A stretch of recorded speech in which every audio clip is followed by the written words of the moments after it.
I started the book, the idea was for the young people in the community, because most of them are born and brought up here, so they don't know about Uganda, they don't know about the history that much. They may know little snippets of it, but not the full story. And then as I was writing the book, people said, well, this will be really interesting to people outside of the community.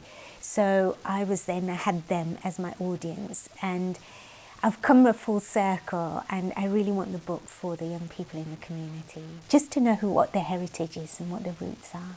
Where they are now is so much part of what was there before them, so that's what I really wanted them to appreciate, and I hope the book does that. I wanted to tell the story of reformism through my dad's eyes, so because he was one of the instigators of the reform movement in Uganda. So what I wanted to do was tell the story through his eyes, because he's the one that knew it best. And it's had an international flavour as well, because the Bohra migrants, so they went from India to East Africa, from East Africa to UK. So the whole background to it there's an international context.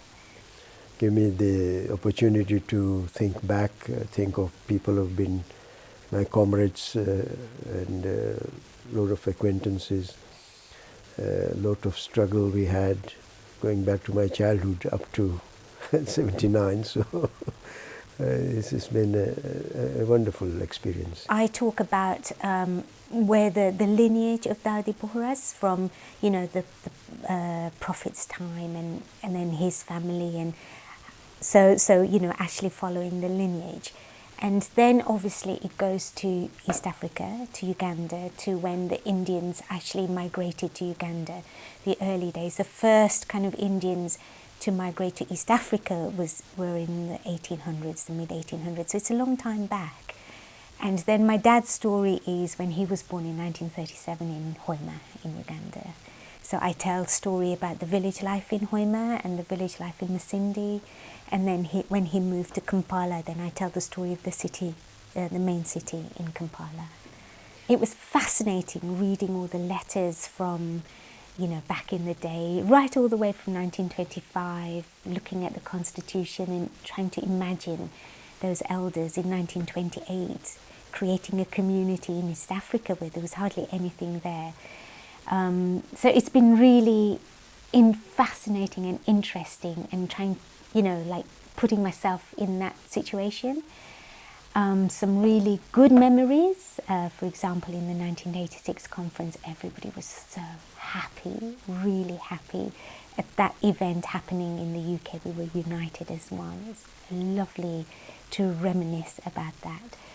And then the shop burning down, obviously it's very difficult, very emotional. So not a nice thing to recall. In a way, it was a relief, because things are bottled up inside, and to be able to speak about it, I feel better after that. Everything that my dad has done, my mum has supported him. But my mum has got a really good memory, and she remembers people's names, she remembers incidents. And what she has is she adds the colour to the picture. So she'll tell you little stories that bring the whole thing alive. I'm beginning to respect my children more for the effort that they're putting in. Haki and all my kids have been involved, especially my wife, Haki's mom. Is after talking about her and now having time to reflect on her contribution in my life and in the success of whatever we've achieved in the community, it's very satisfying to know that we all together shared the burden, and they have lived up to better than my expectations. Some people are going to be really surprised to find photos of themselves in the book and to be mentioned in the book, because the idea of the story was that although it's my dad's story, it's also the community's story, it's also the story of everybody else in the community. So there are stories that I'm sure people in the community don't know of their own parents that my dad has told. So I think people are going to be surprised. I hope that the book will inspire the next generation, not only of reformist Bohras, but maybe even other communities, where religion is seen to be a dominating factor in the way of their thinking, in the way of their behavior.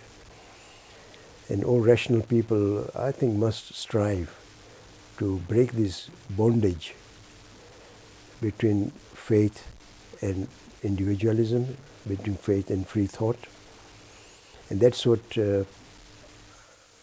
I hope we be able to lay some flowers along the road. I think Bharat Patel, the designer, has done an incredible job. And I felt like he was really involved and he really wanted to do a really good job of the book, and he has. It's beautiful. I think the book is beautiful.